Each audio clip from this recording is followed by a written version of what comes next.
इस्रायलने इराणवरती हल्ला केलेला आहे, मात्र या युद्धाचा परिणाम सध्या तरी 5 देशांवरती होताना पाहायला मिळतोय।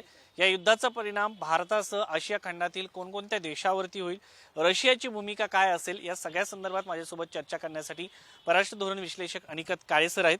सर, सगळ्यात महत्त्वाचं म्हणजे युद्ध होतंय, युद्धाच्या कथा सगळ्या लोकांना बघायला आणि ऐकायला आवडतात, मात्र याचा भारतावरती काय परिणाम होऊ शकतो आणि पंतप्रधान नरेंद्र मोदी तिथून निघतात आणि युद्ध सुरू होते, याच्याकडे कसं बघता?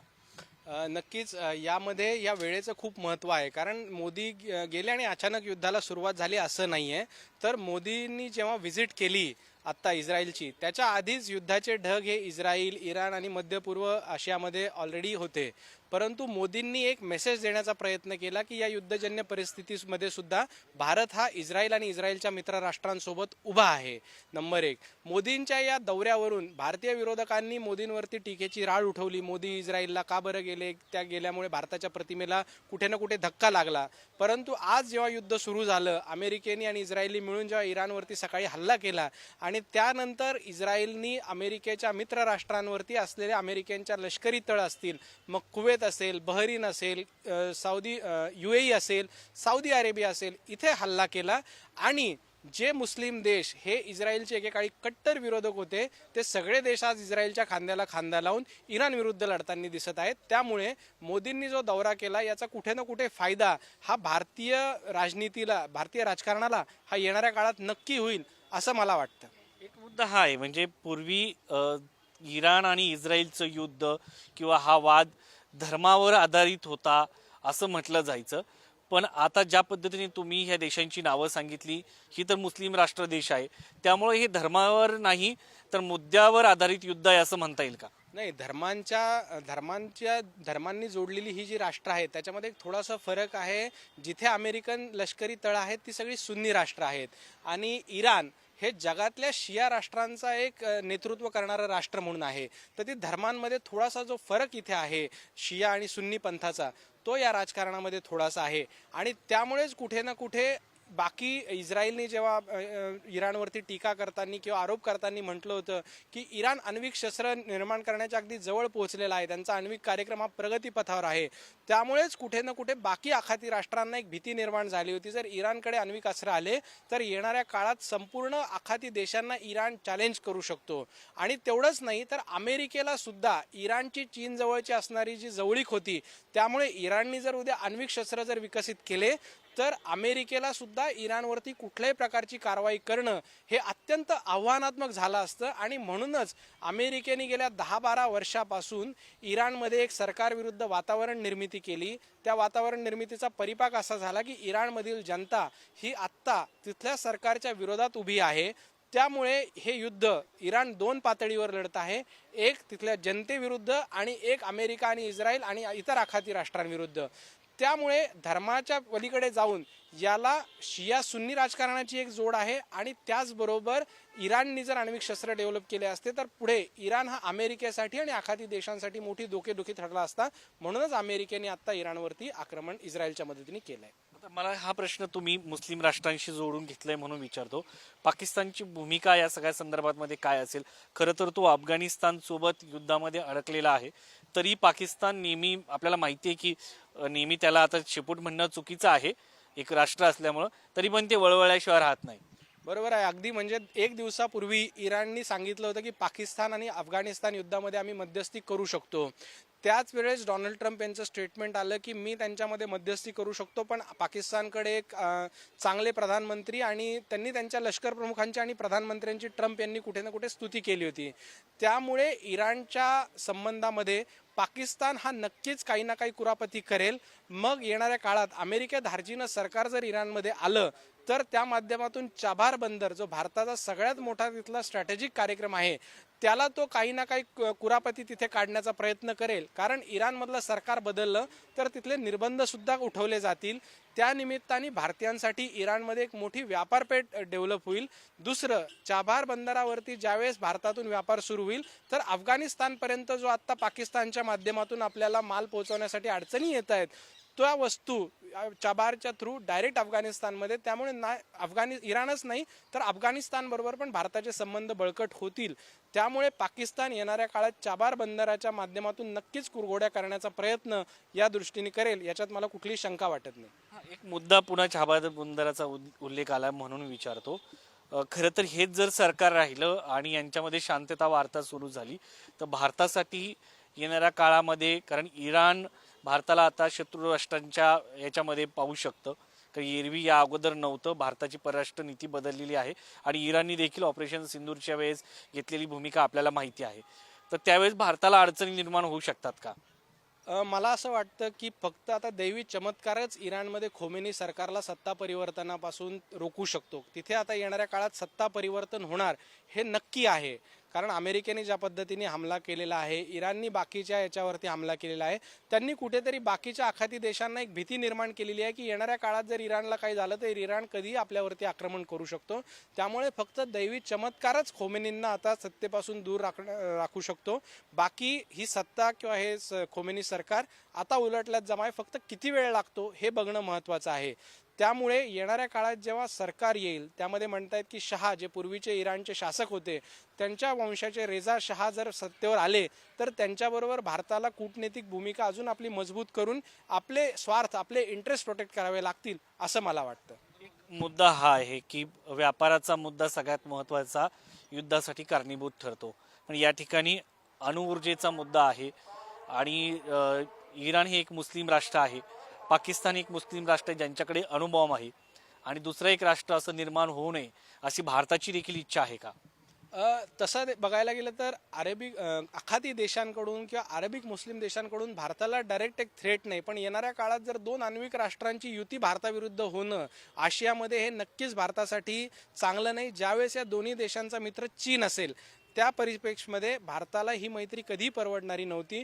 त्यामुळे इराणमध्ये होणारं सत्ता परिवर्तन हे भारतासाठी नक्कीच चांगलं आहे. आणि दुसरं, इराणमध्ये जर रेजा शहा यांचं शासन आलं तर रेजा शहा हे आणि त्यांचे समर्थक स्वतःला झोरास्ट्रियन समजतात, ते स्वतःला अग्निपूजक समजतात. तर इराण कदाचित आपल्या अग्निपूजक परंपरेकडे परत वळू शकतो आणि ते सांस्कृतिकदृष्ट्या भारताच्या जवळ येऊ शकतात. हा भारताला होणारा एक महत्त्वपूर्ण फायदा येणाऱ्या काळात होईल. आता या युद्धाच्या काळामध्ये चीन आणि रशिया हे दोन्हीही खरं तर इराणच्या बाजूने असल्याचं पाहायला मिळतं. चीनची अधिकृत अशी प्रतिक्रिया पाहायला मिळत नाही, मात्र रशियाने या अगोदरच प्रतिक्रिया दिली होती की अमेरिका यामध्ये उतरला तर आम्ही इराणच्या बाजूने उतरू. काय परिस्थिती दिसते? रशिया उतरेल असं वाटतं का? नाही, रशिया याच्यामध्ये उतरेल असं आत्ता तरी वाटत नाही, कारण रशियाने सगळ्यात महत्त्वाचा जो स्टेटमेंट दिलाय त्याच्यात त्यांनी म्हटलंय की शांतीदूत, म्हणजे डोनाल्ड ट्रम्प यांना त्यांनी शांतीदूत म्हटलंय आणि या युद्धाच्या निमित्ताने शांतीदूताचा खरा रंग जगात समोर आलाय असं एक स्टेटमेंट युद्ध सुरू होताच रशियाकडून दिलेलं आहे. पण याच वेळेस रशिया आणि अमेरिका यांच्यामध्ये बऱ्याचशा वाटाघाटी आत्ता सुरू आहेत, वेगवेगळ्या स्तरावरती सुरू आहेत.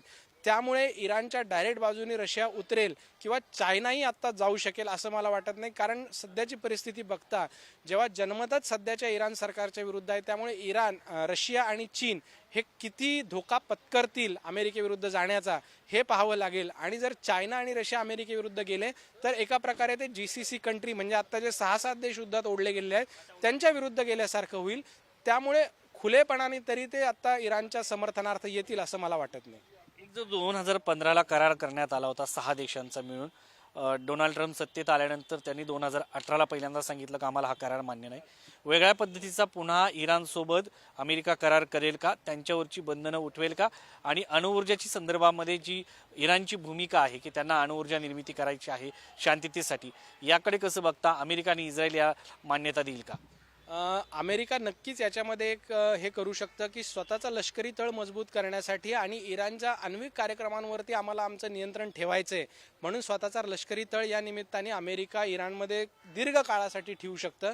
आणि दुसरी गोष्ट, अमेरिका जेव्हा कुठलंही काम डोनाल्ड ट्रम्प आत्ता करतायत त्याच्यामध्ये बऱ्याच लोकांना असं वाटतं की डोनाल्ड ट्रम्प एक विक्षिप्त राष्ट्राध्यक्षांसारखं वागतायत, पण ते अगदीच विक्षिप्त राष्ट्राध्यक्षांसारखं वागत नाही. ते अमेरिके काँग्रेसने ठरवलेले धोरणं आहेत, त्याचं अत्यंत आक्रमकपणे इम्प्लिमेंटेशन करताना ते जगात कुठल्याही प्रोटोकॉलची भीडभाड ते ठेवत नाही आहेत. त्यामुळे येणाऱ्या काळात आण्विक शस्त्रास्त्र कार्यक्रमाच्या माध्यमातून किंवा त्याच्या आडून अमेरिका आपला लष्करी तळ इराणमध्ये अजून मजबूत करेल असं मला वाटतं. खरं तर ज्या राष्ट्रांची नावं यामध्ये येत आहेत त्यामध्ये तेल उत्पादक राष्ट्र महत्त्वाचे आहेत. या युद्धाचा महागाई वाढण्यावरती परिणाम होऊ शकतो का? सध्या तर युद्ध आज सुरू होतंय, पण जास्त दिवस चाललं तर इंधनाचे दर वाढतील का? भारतावरती काय परिणाम होईल? कारण भारत हा असा देश आहे की ज्याच्यामध्ये मोठ्या प्रमाणात तेल आयात करतो. नक्कीच इंधनांच्या दरावरती येणाऱ्या काळात याचा परिणाम आपल्याला बघायला मिळेल, पण तो लॉंग टर्म नसेल. हे युद्ध लवकर संपलं तर अमेरिकेची याच्यामध्ये दोन अर्थाने विजय होणार आहे. एक तर इराणमध्ये त्यांनी पलटवलेली राजवट असू देत, किंवा नॉन इस्लामिक व्हेनेझुएला जो जगातला सगळ्यात मोठा एका मोठ्या देशांपैकी एक असलेला व्हेनेझुएला जो आहे, त्या देशांमध्ये आता तेल साठ्यांवरती अमेरिकेची मक्तेदारी आहे. इराण नॉन सुन्नी इस्लामिक देश जिथे मोठ्या प्रमाणावर तेल साठे आहेत आणि बंधनांमुळे तिथलं तेल हे आंतरराष्ट्रीय बाजारात येऊ शकत नव्हतं. त्या दोन्ही देशांच्या तेल साठ्यांवरती कुठे ना कुठे अमेरिकेची बंधनं येतील किंवा अमेरिकेचा कंट्रोल त्या निमित्ताने येईल आणि जागतिक तेल बाजारावरती अमेरिकेचं प्रभुत्व हळूहळू प्रस्थापित होईल असं म्हणता येणार नाही, पण महत्त्व त्यांचं अधोरेखित होईल. आणि त्यानिमित्ताने अमेरिका, सौदी आणि इतर मुस्लिम कंट्रींची GCC कंट्री ज्या ऑइल प्रोड्युसिंग नेशन्स आहेत त्यांच्या मक्तेदारीला कुठेतरी शह या निमित्ताने देऊ शकते. एक मुद्दा आहे की गाझा शांती सध्या सुरू होती, त्याच्यामध्ये करार करण्यात आला होता, सर्व देशांनी याला पाठिंबा दिला होता. आता त्याचं काय होणार? कारण या सगळ्यामध्ये पुन्हा युद्ध सुरू झालेलं आहे. गाझा आणि इराण हे दोन विषय जे आहेत ते वेगवेगळ्या परिप्रेक्ष्यामध्ये आपल्याला बघावे लागतील. गाझा शांती बोर्डावरती याचा परिणाम होणार नाही, कारण आत्ता तुम्ही जर बघायला गेले तर परिस्थिती मोठी विचित्र आहे की इस्रायलच्या विरोधात गाझाला समर्थन करणारे किंवा पॅलेस्टाईनला समर्थन करणारे देश आज इस्रायल आणि अमेरिकेच्या बाजूने उभे आहेत. त्यामुळे उलट मला वाटतं येणाऱ्या काळात गाझा शांती प्रस्तावाला बळकटीच या निमित्ताने मिळेल. त्याच्यावरती कुठलाही विपरीत परिणाम आत्ता होईल असं वाटत नाही. एकंदरीत जर पाहिलं तर सध्या ज्या भागामध्ये हे हल्ले होत आहेत तर त्या थेट युद्धामध्ये UAE वगैरे सहभागी नाही आहेत. तर हे देश खरं तर अमेरिकेचे या ठिकाणी हल्ले करण्यासाठी किंवा युद्ध करण्यासाठीचे जे तळ आहेत त्याच्यावरतीच हल्ले सध्या इराण करताना पाहायला मिळते. मात्र प्रत्यक्षात हे जे देश आहेत ज्याच्यावरती इराणने हल्ले केले ते युद्धामध्ये सहभागी होऊ शकतात का? ते सहभागी झालेले आहेत, ऑलरेडी ते सहभागी झालेत, कारण त्यांनी आता दावे करायला सुरुवात केली आहे. हा हल्ला अमेरिकन तळांवरती नव्हता, हा तिथल्या शाळांवरती झाला आहे, हॉस्पिटलमध्ये झाला आहे. आमच्या देशातले अनेक निरपराध नागरिक यामध्ये मारले जात आहेत. आणि आत्ता त्यांना कळलं की इराण जर आपल्या इथल्या अमेरिकन तळांना लक्ष्य करू शकतो तर आपल्या इथल्या कुठल्याही तळांना तो कधीही लक्ष्य करू शकतो. त्यामुळे आता इराणचा निपात करणे हाच यांच्यासमोर एक पर्याय आखाती राष्ट्रांसमोर आहे. त्यामुळे येणाऱ्या काळात हे देश अमेरिकेसोबत उतरून तिथली सत्ता उलटवण्यासाठी सर्वतोपरी प्रयत्न करतील असं वाटतंय. धन्यवाद.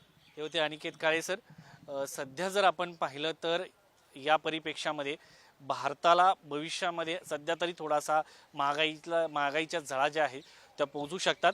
मात्र भविष्यामध्ये जर हे युद्ध थांबलं, इराण शांतता करारावरती सही झाली तर एक प्रकारे त्यांच्यावरती बंधनं उठले जातील. मोठ्या प्रमाणात इंधनाची दारं देखील भारत पूर्वी या ठिकाणी 11% इंधन आयात करत होता, ते भविष्यात पुन्हा एकदा सुरू होऊ शकतं.